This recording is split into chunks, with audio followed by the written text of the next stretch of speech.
Welcome to the new video about Chaos Zero Nightmare, and let's speak a little bit about Veronica, because she might be a goddamn really strong support character, and also quite a decent one DPS unit, if you wanna build her in this specific way.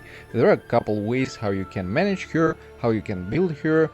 These are going to require using different epiphanies, obviously, and yeah, let's speak in details about what should you focus on, how to build her, what cards are going to matter, and so on and so forth. First of all, we're going to discuss the partners. So that's pretty much obvious. Rosaria is going to be a good pick here. It's going to add one additional card, so you will be able to scroll the deck faster. The other important moment is that it's going to increase damage of the assigned combatant by 13%, and when using upgrade skill card, 32% chance to gain moral for one turn. This is a decent one buff, and especially in cases if you're pairing her with some spam DPS unit, this is just a huge W. Good one improvement, because moral stacks, based on the amount of hits that you're going to deal, multipliers are going to be just freaking crazy. Great card, great partner. For her is going to be a good one fit. Obviously can suggest to work on this one, use it, no questions so far. When we're speaking about her potentials, well, I didn't work on them quite honestly, and later on I'm planning to fix this aspect. But yeah, when we're speaking about her as a DPS unit, here, if I understand it correctly, her ballistas are going to be considered as unique cards. So working on this node with unique cards and improving their damage output and so on and so forth is going to be beneficial when we're speaking about this one node. Well, it's going to be a good one if you're working on her as a DPS unit, not as a supportive unit. If you're trying to main her as a support character, this is not going to make any sense at all whatsoever, because about the rapid fire card, you most likely are going to delete it again if you're going to use her as a support character. So here is going to be about the crit damage. It's not that important at this stage of the game. The latest nodes, I'm not going to touch them for now. They're not going to be that important. About the memory fragments, critical damage, for example, 2 pieces set. The other one is going to be probably about plus 12% attack, and the last one, well, HP or defense, something like that. And in this case, getting her a deal with a crit chance is going to matter as well. Now let's start discussing her cards, and we're going to speak about 2 builds specifically, because again, you can build her as a DPS unit, you can build her as a support unit, and right now I believe she's fulfilling the role of a support character way better than many other characters that we have in this game right now. So when we're talking about her main card with upgrade for ballistas, one of the best options I believe is going to be the giant ballista, and especially for stages where you're going to use her against multiple enemies, this is a good one improvement. And obviously working with her as a DPS unit, again, this one a nice addition. Also for shield stages, the piercing ballista is going to be nice for just single target bosses. The enhanced ballista is going to be great, and if you want to build her in a way of a spamming character, in this case, this one first Epiphany is going to be great, because you have additional chance to create one more ballista. With ballistas, that's pretty much clear. I believe there is nothing extraordinary. About repose, so this one card is actually an interesting one. You can use it in a couple ways. So you can use this card as a buffer card for herself to increase the damage output from ballista, because whenever you're going to use some skill cards from other combatants, this is going to get you one additional stack of reload, means it's going to increase the damage from your ballistas. If we're talking about her as a support character, you wanna draw additional cards. And this one first Epiphany for just draw 2 cards, it's like okay, it's going to cost 0, but ideally you want to get yourself Divine 1 Epiphany, or for this card, which is going to bring the cost of it to 0, and it's going to bring 2 cards, and one of them is going to have -1 cost in terms of AP management. This is a decent one aspect. And for this one, actually, as a Divine Epiphany, you're able to get yourself with recovery of 1 AP, which is again also quite a good thing to use in terms of AP management. This one is actually not that bad if you're using her as a single 1 DPS unit, and all the other characters, they have decks with mostly skill cards. In this case, you're going to receive benefit out of it and boost her damage output by kinda a lot. For her upgrade card, the Pendant of Resolution, probably the most important and interesting in terms of her DPS perspective is going to be this one, which is unique, and it's going to provide you with 1 reload charge when the other combatant uses skill card. If the stacks are going to be 3, you're going to create 1 additional ballista. But also this one is actually not a bad option because it's going to have a 50% chance to gain 1 additional reload when using a skill card from the other combatant. The last option as a skill card is going to be actually this one, really great option because it has a retain effect and retrieve 4, so you will be able to stack it like instantly up to maximum amount of reload stacks and increase your damage output drastically. Now our Mr. Sir Kowalski, when we're talking about him, he is actually a decent 1 card. Some Divine Epiphanies is going to be completely broken, and the best option which you are able to get yourself if we're talking about support build is going to be any one of these 2 cards, like this one, which is going to draw 2 cards and about the damage of ballista, and this one, which is going just to draw 2 cards, but also when drawing a skill card create 1 ballista. So spamming with ballistas, it might be decent. And also obviously again, if you're working about her as a DPS unit, this one in terms of spamming abilities is kinda a decent 1 card, not gonna lie. And I still believe that the better option is going to be for drawing more cards from Sir Kowalski. Maybe you can think about this option for drawing 1 card, but you're going to increase damage of your ballista by 30%. If you're able to generate kind of a lot of them, this might be a good one option, but I believe still that drawing 2 cards is more beneficial overall in any case scenario, even if you're talking about her as a DPS unit. And the last one, well, there is nothing to speak about it. Yeah, it's going just to increase the amount of reload stacks, and it's going to give 1 reload as well. So this is fine, this is okay. About her ego skill is going to deal damage to all the enemies and provide with reload stacks, maximum amount of them. So this is like a good 1 upgrade to provide certain amount of damage within a single 1 turn. Now when we're going to talk about her cracked builds, let's say, and what I was able to farm myself, they're not the most optimal. The run that I had was a freaking insane god run, because for example I was able to get this one, Divine Epiphany, which is going to provide shields, draw 2 cards of other combatants, give -1 AP to one of these cards, reduce the cost of this card by 1.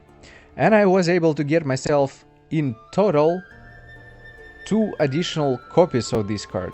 So overall 3 such cards I had at the end of my run. I was also able to get myself Sir Kowalski, which is going to draw 2 cards, the cost is going to be 0 and is going to boost damage output from my ballista by 150%, which is actually insane.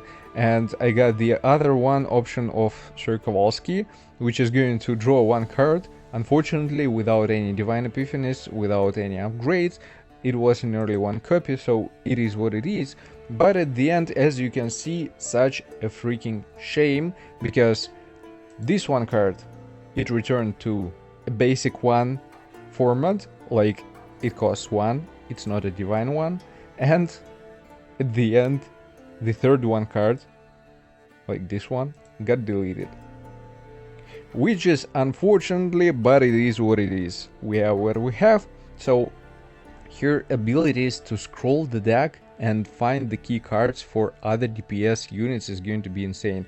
And I believe even with what I have right now, like with these cards here, it's already going to be decent. Now, can you imagine if I had, for example, the repose card, like this one with Divine Epiphany, the 3 copies that I had here, and also 2 Sir Kowalski, this is going to be just unstoppable madness. Now here, the other example where I worked a little bit on her DPS build specifically, and as you can see for the upgrade card, I was able to get myself the Giant Ballista, like an AoE one. For repose, I got myself for 0, which is going to add 1 reload equal to number of other combatant skill cards in hand. It can go up to maximum amount of stacks like immediately. Unfortunately, I didn't get any copies, but again, for example, for Sir Kowalski, he is going to draw 2 cards and create 1 additional ballista when drawing a skill card, and cost reduced to 0, so pretty much cost effective. And this one skill I got with retain and retrieve 4, so maximum stacks of reload you're able to do within a single one turn without any questions. And I got this one card, which is going to deal to all enemies additionally 200% damage, so I built her in a way as AoE spammer slash damage dealer. But overall, here she is all about buffing herself and stacking up these reload stacks and dealing the most amount of damage. So I believe these are like the most important aspects about her builds. Now this one is going to be obviously a decent one improvement for any team, for any DPS build, to scroll the deck pretty much cost effective, get all the key cards, spam different combinations. And for now, in my opinion, this is like the best build for her. Now let's try to have a look in actual battle how this is going to work. So now let's have a look, because this team here is going to be absolutely cracked. I'm sure about it. But yeah. Unfortunately, my stance isn't active, and I can try to draw 1 card. Okay, I got it. Thank you. I can't activate my stance right now, unfortunately.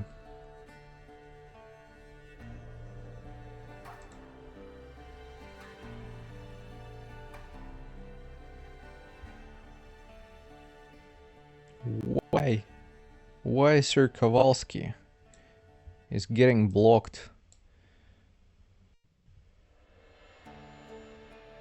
Okay, now I can activate the stance. This is great.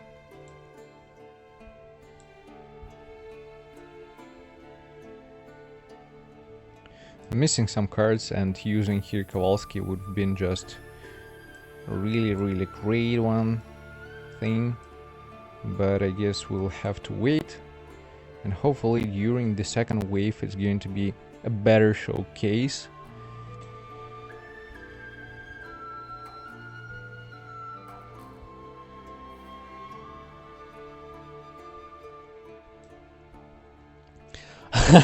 Also, this one here I got for in like a freaking massive nuke for Agony as well, which is kind of solid.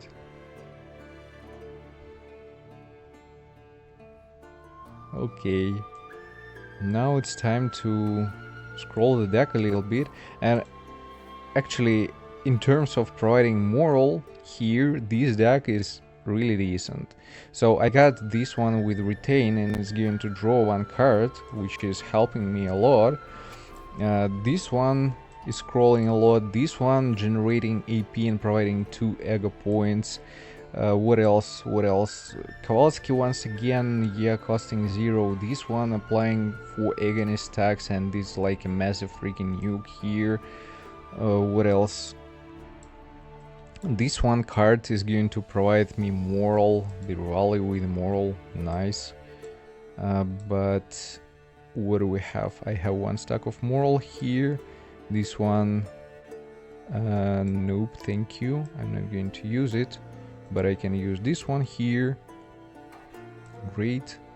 I can heal I can apply 2 moral stacks. I can generate 1 wave. Ideally, I want to generate 1 more, but I can apply more moral stacks here. I just need 1 AP somehow. Maybe I can draw from this card. Ah, nope. This is another upgrade card for Rin, which is going to deal additional damage and apply 1 moral permanently. So this is actually a good one option. Here it's not going to be so good, but this one might be decent right now.